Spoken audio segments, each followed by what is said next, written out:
that, so I've just picked and choose a little bit more. But as far as the film and everything, being out there for all the practice periods of going against each other, those are, to me, the most important things of my job, and I've been able to do those every day. Is it your intention to coach the first preseason game next week, or is that still kind of TBD? Oh, yeah. No, I'm doing the same stuff, guys. I just I try not to come in here every single day, because I feel if I did, that would take – I want to be able to pull off my normal routine, which is watching hours and hours of tape and getting to the walkthrough at night, being able to watch stuff after that.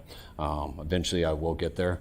I would have told you I was there 7 days ago, and they're like, just chill, wait to see how you feel tomorrow. And then I wake up the next morning, I'm like, damn, I'm glad I didn't say that, because sometimes it's a good day and then sometimes the next day is a little bit harder. But as far as the stuff that I think is the most important parts of my job, I've been doing that since day one.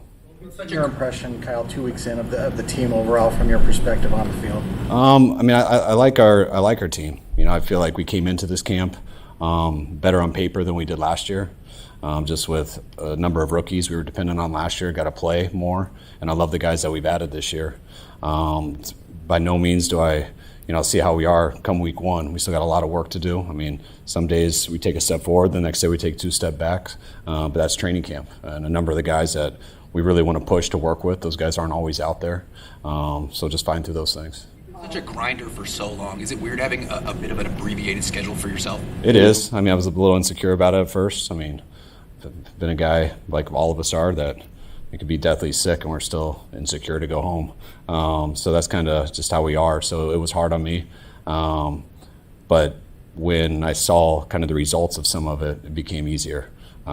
What people tell you is kind of right. I was like, yeah, all right, I'll be able to tough through that. And you kind of can tough through anything, but then when you pay for it the next day and you're not as good as something else, you start to be like, all right, I didn't have to tough through that because it made me worse the next day. So those are things I've had to learn a little bit to be better at. Watch practice now from kind of the deep middle. It's a different perspective.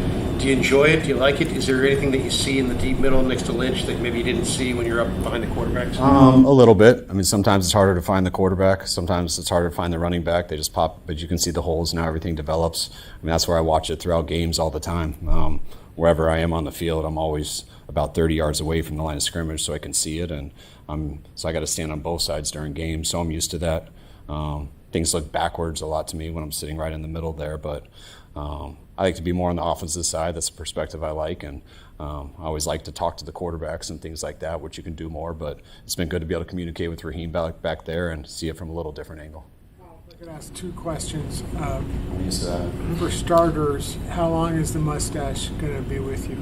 It's day to day. It's probably not going to stick eventually. Too many questions about it, I'll probably get rid of it pretty fast. It's something I always have in the summer. My friends have been trying to challenge me to keep it for like the last 4 years, and I always shave it the first day back. But once they all started joking that it saved my life in the crash, I felt like I owed it a little bit longer. So I'm just going to keep it a little bit longer. Next question is, I want you to feel comfortable, so I have an injury question. Get you back in your routine. But as far as Bosa, taking off the last few days due to soreness, is there any reason for concern there? No, I mean, I never, he was doing great and then he got sore just going through some of the individuals. So, I mean, you wish that didn't happen. But no, there's no concern to where something's happened that is a big setback or anything. But we're waiting until that soreness goes away and evaluating why the soreness has happened. And but I still feel pretty good about that.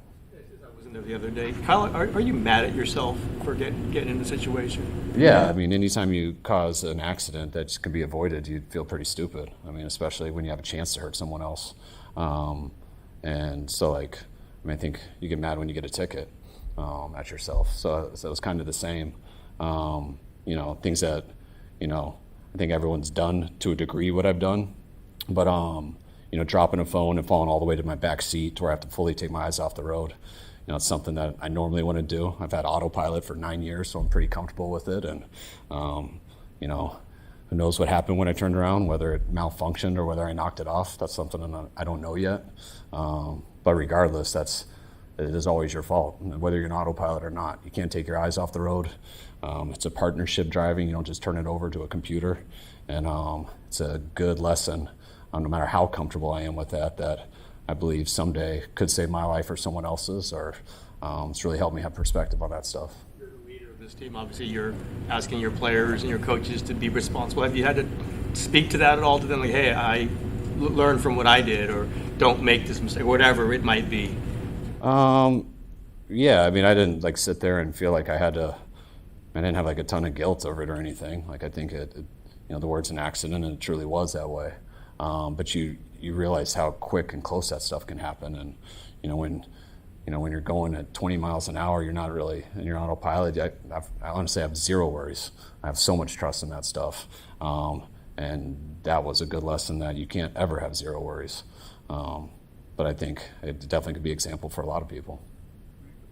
Returning to coaching in games and noise tolerance, will you still be on the sidelines, or is it going to be? Yeah, like I answered all the questions earlier. That was, like the first couple of days out of practice, and depending on what side I was standing on, and AC/DC hurt a lot more than some smoother hip hop. But I think those days are over. No noise doesn't bother me like it was. I actually have two symptoms I feel like, and that's headaches and fatigue, and that's all I'm feeling right now. Can you speak a little bit about the support that you received from Raheem and Clay and Chris throughout this process, and some of the veterans that stepped up to? Yeah, that's actually been the easiest thing for me. Like when I had it, like I would have been shocked if I wasn't able to come here and be able to do everything. It's my first concussion. I didn't really realize how long they would last. They gave me dates, and I kind of laughed. They don't give you dates, but they tell you how long to prepare, and I'm like, yeah, there's no way that'll last that long. So I was actually surprised, and it's what they told me from the beginning, so I won't be surprised again. But like each day, just watching our building, all our coaches, starting with Chris to Clay to Raheem to Brant to everybody, everyone upstairs, our players, it made it really easy for me not to worry about me having to do something. Our guys are awesome. We have a pretty well-oiled machine. We've been here for this is our 10th year, and those guys made it very easy for me to not do anything stupid. Will you change your perspective at all on when players are dealing with concussions and haven't gone through it? Just in the no doubt. I mean, it's I've been told so much by these guys, don't compare a sports concussion to an accident like this, and I'm starting to realize that now. But just little things like when they label things like whether it's severe or mild, and like you hear someone has a mild one, I'm like, oh, all right, well, that might be one game, but usually that's two. And then you kind of learn those are just words. Each one's a little bit different, and I definitely can relate to how scary it is when you don't know if you will throw right again. But it's definitely made me more educated on it. Usually I just listen and like tell me when, okay, and I move on. But I understand it a lot better and what guys got to go through and the protocol to get back, which there's not a protocol for me on paper, but it's really cool to be in a building that kind of majors in that type of a profession that knows what to do with those things. So all the people that I need help from, it was already built in here, and they got a lot of experience with it, and it's been really good for me. Does Ricky Pearsall's injury, perhaps in combination with what you've seen from Stribling in practices, change the plan for Stribling at all? Make you think that he could do maybe a little bit more this season than perhaps when you drafted him? I mean, losing Ricky was a real big deal. I mean, that's we've had a number of injuries in camp, but that's really the only one that's actually been not just a camp injury. And losing a player like Ricky is a huge deal. It ties to everybody. So you'd hope for Stribling, you hope for Mike, you hope for that whole group. You hope a lot of people have to step up, but no one here is wired exactly how Ricky is. They're all a little bit different, so you do lose a big part of what we were planning on. And that's where guys do have to step up. That's what gets frustrating when guys like Stribling, tweak a muscle and stuff, because, you want guys to step up, but you got to train them to do it. They got to work to do it, and they got to be out there to be able to do it at an NFL level, which is coming real fast. Certain thing that you knew you had to do that kind of proved that you were back or were very close to the team meeting maybe we heard about? The team meeting was a big step for me. It was just, when the concussion stuff just was weird. Like, you feel just more emotional and stuff. People don't take this the wrong way, but I joke with my wife. I'm like, no, it feels like you're in menopause. Like, it's different, and you're emotional and things. So it was different to like get in front of groups and things like that. But once you do that and you get past the hard parts of it, it becomes pretty easy. You just got to get back to getting used to it. The main things of getting over.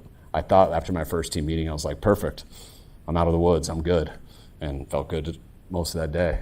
But then it hit me real bad that night and then the next day, and I was like, all right, maybe I don't want to do that every day yet. And that's kind of how everything's gone in this. And I can't tell you guys how close it is. I'm getting there. There's no doubt I will be there. And from what I do with the team, I kind of already feel there. So. John Lynch was talking about how you were in talks with Deebo Samuel for about a month before it all worked out. Does losing Ricky Pearsall also change how you're going to use Deebo Samuel and we how much he could do for you? Not really. I mean, they're just two completely different types of players.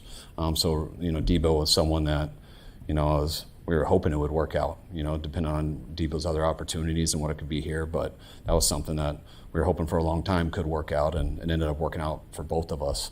But that, the Ricky thing changed nothing.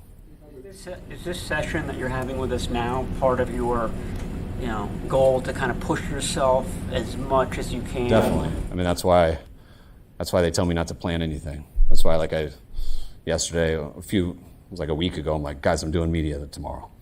And then I was so glad they didn't tell you guys, because I woke up the next morning, I'm like, there's no way I can do it right now.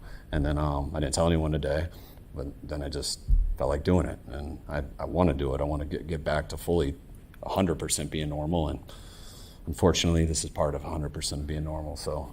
This morning, or was it even during No, practice? it was more during practice. It was actually more when I was trying to talk Clay about practice, and he was ignoring me, getting ready to talk to you guys. I was like, oh shit, I'll go do it. I got it right now. So.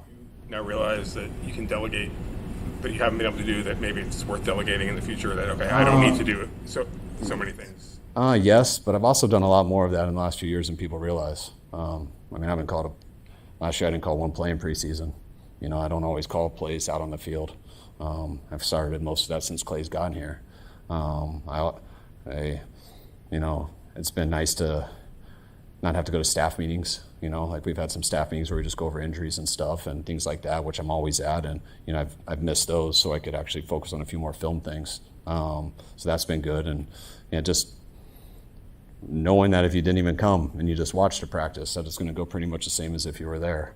You don't know that till you see it. And that's why I can't speak highly enough about all the guys around here.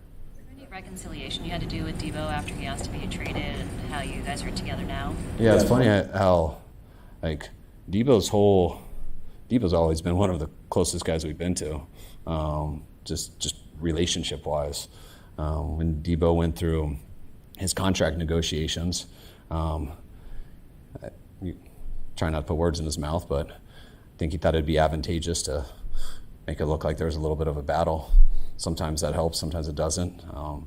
But people forget that Deebo, those OTAs, I was at Deebo's house on the 8th OTA day, and us talking about how all of that was just BS. He came to minicamp. We had a great summer together. I think he signed the first day back at training camp. So we got over that in OTAs. And that was just stuff from the negotiating periods back in April and stuff like that. There were stuff, definitely. It made me like, what the hell's going on? We're not around Deebo. And then we see him in OTAs, and we got to talk man to man, and it was fine as soon as we got with each other. Dre had talked about that he reached out to Deebo during that process of hey, there's no place like San Fran. Obviously, those guys are kind of tone setters for you. What does it mean specifically? Obviously, you wouldn't bring them back if they couldn't play still, but what does it mean just in terms of influence and energy in the locker room and things like that? It's huge. But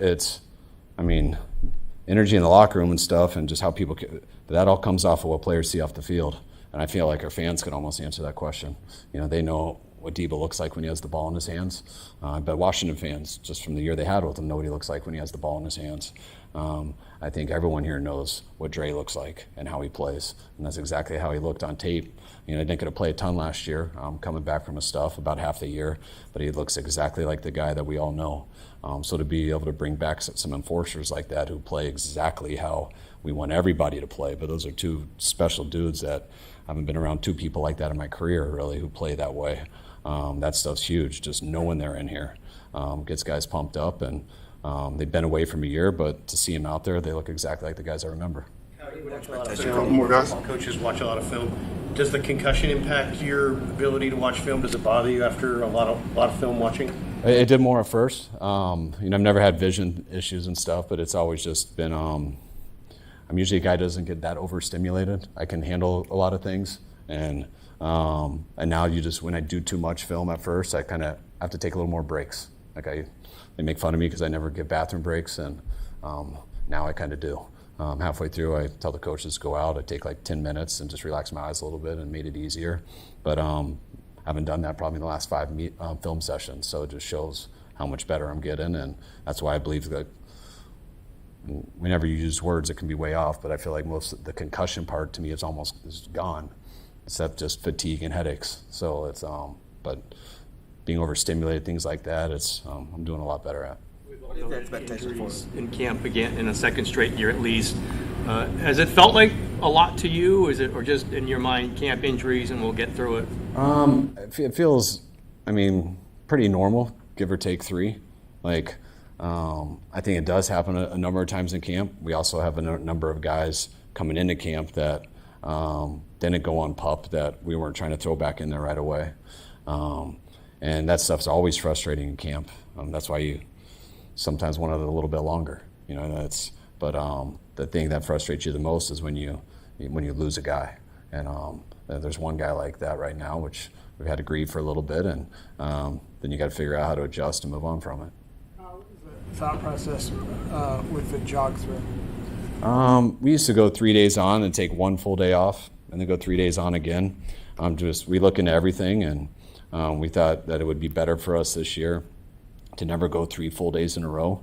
But if you only go 2 full days in a row and then take a day off, you don't really build anything. So we thought it'd be better to go 2 full days, full speed, then have a kind of mental day where they're not totally off their feet. We're jogging through, no one's competing, we're not throwing a football, but they're still moving their body, which kind of is a little bit of a recovery. And then the 4th day, you get our hardest practice of that set, and then you get a day off. So it ends up being about the same, just trying a different way on how you juggle it, and it makes sense science-wise and everything. But there's a lot more that goes into it than just science. Expectation of a 33-year-old Mike Evans. What's that? What's the expectation of a 33-year-old Mike Evans? Do you have to expect him to have the same workload as his last healthy season, which was 2024, or are you kind of navigating that as he returns or gets back healthy? Mike, it depends if he stays healthy. Mike, to me, is always, if you're a starting receiver, you're out there a ton. Mike, which everyone is, but he had, I forget what it was last year, maybe hamstring, where he missed time, and when that happens, you miss games. But Mike's going to be a starting receiver here, and we don't like any of our guys to go every play. We want our guys going full speed, and it's hard to go full speed every play, so we're always going to spell guys. But he's got a little quad right now, which I know Mike probably believes he could be back right now. We're being smart with him, but he's going to be good to go. All right, guys. Appreciate it. All right, guys. Thanks.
y'all doing? Great. So, Romelo, how's your first camp going in the NFL so far? It's going great. You know, just trying to stack these days, take it day by day, and get 1% better by the day. What was the, this is a stupid question, just the jersey number change? What was that about, going from 94 58 back to 94? Oh, it was nothing to it. You know, it was just something me and Coach Ross talked about, and it was nothing major. Like, it was just, you know, something that came to mind, and wanted to go back to 94, and we made it happen. Can you explain what happened with the elbow, too? You missed today, and how you're coping with that? Oh, just got a little fluid in there. Nothing really happened, just a little fluid. How you been adjusting to the league? Oh, like I said, I just been, you know, trying to be where my feet are and just, you know, take it day by day and, you know, continue to stack reps against guys like Trent, McKivitz, and, you know, just continuously, you know, try to get better by the day, rep by rep, so. It's the first practice for you, but, like, did you kind of have, like, any kind of, like, starstruck moment or, like, oh, bigger than I thought, or any kind of thing out of the ordinary that might have shocked you when you taking your first rep? Oh, yeah, my first rep out there, you know, I had to, it wasn't really like a big thing to me. It was like I already been in this position, you know, going up against, you know, being able to go against guys like Trent, you know, it was, of course we didn't have on pads or anything, but, man, you know, just lining up in front of guys like him and taking my first rep against a guy like him was a big deal. And, you know, it was kind of, you know, like shocking, but, you know, I had to put my finger in the dirt and, you know, get off the ball, so. I'll follow up with this, and this will be my last one, but I'll let everyone else get in. But with the pads on today, like, how big of a difference was it for you, just kind of with the pads on, actually? It's not too much a difference. You know, I'm able to grapple more. You know, be able to, you know, do more things when pads on. But it's not really a big difference when it comes to using my tools and, you know, things like that. Have you had conversations with some of those vets that you're bringing up, like Trent, and what are those conversations like? Yes, totally. You know, after practice, I go pick Trent brain and, you know, ask him what he's seen on, you know, a certain rep and things like that, and he give me great feedback. So. Both have been doing the same with you. It seemed like those first couple of weeks of practice. Mm-hmm. What are some of the big takeaways that Nick tells you, and just your impressions of him as a mentor?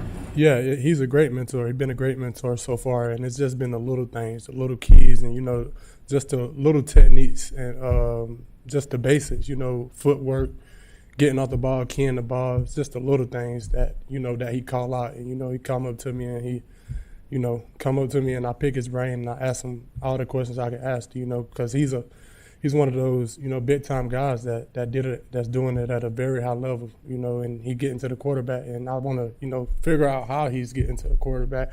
So after every rep, you know, I ask him what he see, like, let me know what you see, and he'll, you know, call something out, and I'll just, you know, try to get better. You've been having a lot of success in the one-on-ones, and looks like your spin move's pretty developed. Are there moves that you could do at Texas Tech that you don't feel like comfortable doing yet at the pros, or how do you look at the different things that you can do and what works at this level? Yes, sir. I honestly been working the same moves that I've used in college, you know, continuing to, you know, try to perfect those moves against great guys like McKivitz and Trent Williams. So I honestly haven't changed my tool bag. I honestly been working on the same moves to, you know, try to perfect it. Asking you to do outside of being on the edge, it seems like they're cross-training you as well. Yeah. And that's, you know, that's something, you know, I expected coming in here, you know, to be moved around with my body type, you know, so I just been, you know, being where my feet are, and, you know, wherever they put me, wherever they move me around, that I do it. How are you adjusting to Chris Kasarik being your coach? Oh, he's a great coach. You know, I just been taking all the way he coaches. I wouldn't want to be coached no other way than how Coach Kasarik coached, because he wants his guys to be perfect. He wants his guys to be, you know, go all out and give it their all. So I just been honestly, you know, just taking his coaching tips and just giving it my all and taking it out of there 1% better. Is there anything in particular he's asked you to work on or focus on? Honestly, you know, just gaining ground on that first step. That's been a big key, honestly, getting off the ball and just gaining more ground on that first step, because I can close space quick. So, you know, honestly, just gaining ground and closing on a tackle quicker. A couple more. First NFL game coming up for you this Thursday. What are you most excited for?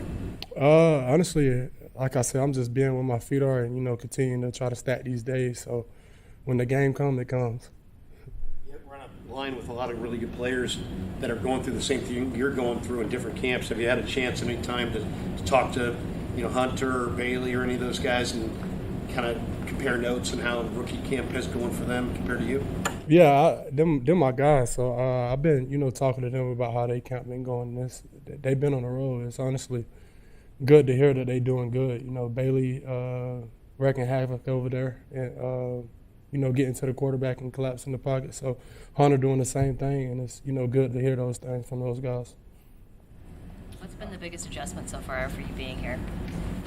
The biggest adjustment, honestly, probably been, just having to, move around and, move to different spots and do different things and, just holding down on that and, taking it by the day, getting 1% better at it. So. You want it more just in one position when you're in college?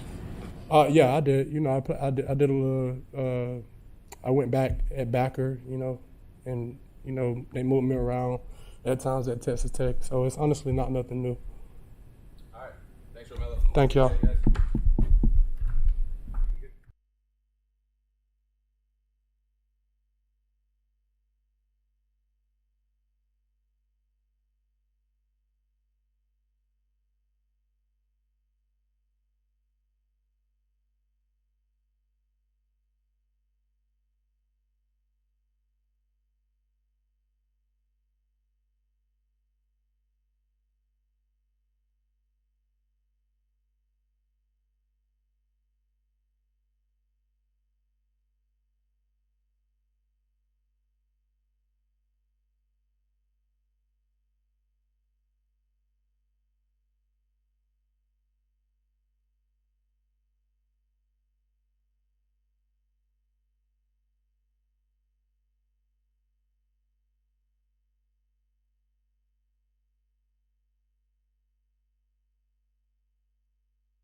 for you so far?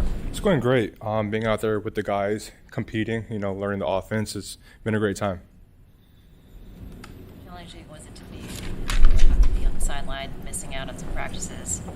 It was a lot, but kind of just keeping mental reps, staying mentally engaged so I know my job, and when my opportunity comes, I just capitalize off of it.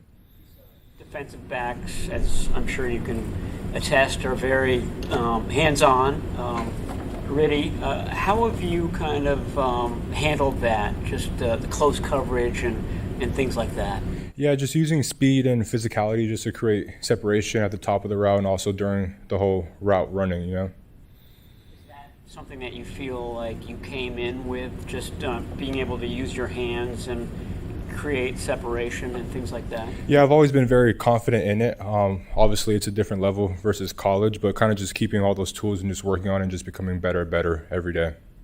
Is that sort of an SEC, you've played in different conferences, is that something that the SEC had more than other conferences that you played in? Yeah, I mean, there was competition all around. I wouldn't really say that the SEC had more, you know what I mean? It's kind of just better athletes, better players, you know what I mean? So it kind of just rose to the occasion. Is it easier for you to adapt to the NFL since you did play at Ole Miss and Oak State and you played in different systems? Yeah, just kind of having the mindset to learn different things, be able to come in and listen, ask questions, take a lot of notes, just to have a better understanding as the offense. What do you learn from a guy like Deebo, like Mike Evans? What do you learn from those guys?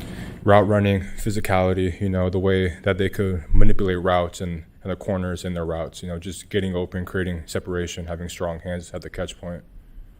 How's your rapport coming along with Brock? Very good. He's a very talented guy. Just trying to be there for him. Asking questions. What can I do better, just to be the best receiver I can be. Did you get out of going to Nashville with him and Jordan Watkins? It was a fun trip, fun business trip, but also kind of just getting to know everybody better, playing golf with everybody, throwing a lot of routes. Just creating a tighter bond. Extra credit. Brock's trust.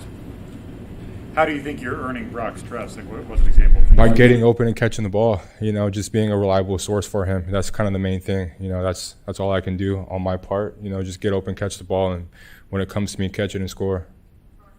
You are reliable. How does that feel coming from the franchise quarterback that speaks so highly of you? It feels good, but it always be better, so kind of just competing every day, not stopping at that point, just trying to be better and better. It seems like Mike Evans is very generous with his knowledge, like with the defensive backs. They've talked about how they've learned from him. Is he also the same way in your room? For sure. Talking, giving coaching points, just kind of helping me. I can be better at this level or that level, just seeing things that I don't see. Is there anything in particular that he's spoken to you about over the last few days? Just being physical at the catch point, being physical at the top, using my body, using my speed also. Coaching points. Kyle Shanahan, one of his... Whenever somebody new's here, they get amazed by how Kyle can dissect things on film and stuff. What was that like in spring, and then how has that changed, I guess, in this training camp, because it's so unusual where he has to not be as involved as he's getting back to full health? I mean, it's been great. I feel like the way that we do things at a high level, and all the assistants and the coaches kind of have a complete understanding of what we're doing. So it's been really, really good. Because there's different wide receiver positions, they want you to know every spot. Do you try to master one first and then move on to the others? How does that work for somebody coming in playing wide receiver in the system? I feel like for me, it's kind of easier knowing the whole picture versus just knowing one spot. As soon as I know the whole picture, the whole concept, the whole plays, it's easier to learn different positions in that, because I can understand the concepts and what we're actually doing. Matt Jones was in here the other day, and he was talking about how when he's throwing the ball to you, a lot of young players will slow down as the ball is approaching, but you still have that same acceleration going through the catch. Is that something that you have always done through college, or is it just building trust with your quarterbacks? It's just been repping it, working on it, being confident, knowing that I can still run full speed and also track the ball in the air. It's just really a confidence thing and also just a rep thing, so I'm comfortable with it. College to the pros. I mean, obviously, we're still in the practice stage, and got a game coming up soon here. But what's been the easiest part of your transition, and what's been the most difficult part of your transition? I wouldn't really say nothing's been easy. Just kind of adapting to how everything is up here. Just the tempo of everything. Nothing has been too hard for me, but I also feel like just the play speed level, kind of just timing the snap, being able to jump off the ball full speed and get into my route. It's definitely different from college and just clapping, or just, having like a silent count versus having an actual cadence. You used to play in front of big crowds in the SEC, and the first game in the NFL is coming up this Thursday. What are you most excited for, and is it a different mindset going into it? No, for me, ball is ball. I'm going to go out there, do my job, do what I do. I'm excited to be out there and experience it all, but it's not going to stop me from doing what I do and catching the ball. Have you not had a welcome to the NFL moment yet? Has it just been standard? Yeah, not yet. It's going to be coming soon, though, I'm pretty sure. What is it like going up against Deommodore Lenoir? Is he also generous with his knowledge and after you go through a rep with him? Yeah, he's a savvy guy. He plays really, really well the way he can move and stay over top. He's a very good player. So me going against him every day is just building competition and building better reps. You and Chambliss had a lot of momentum going at the end of last year. How long does it take for you to build that rapport with Jones, with Purdy, with a new quarterback that you had a year ago with Trinidad? Yeah, you can't really put a time limit on it. It's really just reps and just trust. Just knowing each other, knowing what he wants and what I want. And how we can make that both happen and get on the same page. So there's not really like a time limit with it. It's just reps and just being comfortable. Stout was saying that he thought you used your hands very well in creating separation. Is that hands per se? Is that sort of arm length and kind of keeping a defensive back, away from your body? I mean, what are you doing to sort of create that separation? Yeah, just trying to get on an edge, burst him, and then ultimately just push off with my body. I'm a bigger body guy, so just keeping my body in front of him and in front of the ball, and using my long arms to reach out and catch the ball. So just having that kind of physicality at the top of the route, creates a lot of separation and makes everything much easier. Now surprise you when you look at him at his size and then how he plays? I mean, he plays like he's 6'5". I mean, he's kind of small, but he plays unbelievable effort, very strong guy, very good cover skills also. It's just kind of day by day, or have you set expectations for yourself for what you want out of your rookie year? Yeah, for sure. It's just day by day, just trying to be the best person I can be today. And when tomorrow comes, trying to be the best person I can be tomorrow. Just kind of not looking too far ahead, but also not just looking at my feet, right? Kind of just envisioning everything, taking it day by day and just being the best I can be. Is that something that you've always kind of, has always been your personality, or is that something that's once you got to the league, you're just kind of taking it slow, taking it day by day? No, it's kind of always been my mindset, just kind of being in the moment, maximizing the moment, living up to the moment instead of kind of looking the future, and just missing small things that I could have capitalized on in the moment. Sometimes receivers like to look at receivers that are similar and study them a little bit. Is there a receiver, whether it be in college or here, that you like to watch and you say, hey, that guy's got a little bit of what I got? And a little bit. When I was in college, I watched a lot of Puka's tape, just because of what he did and his physicality as a route runner and catching the ball, scoring touchdowns. But I learned a lot from the guys mostly in my room. Ricky, Mike, Deebo, Christian Kirk. So kind of just learning off of them, D-Rob. They all do a lot of great things. So kind of just stealing things from them, trying it out myself and seeing if it works or not. Some of the guys on defense for feedback, some of the vets like Fred, Demo, some feedback on how you've been doing against them? Yeah, we talk a lot just in the sense of what were you seeing on this route? Did I sell this enough, or did you bite on this because of this? Just kind of getting feedback so I can learn as a player also of what I'm doing right or wrong. Thank you.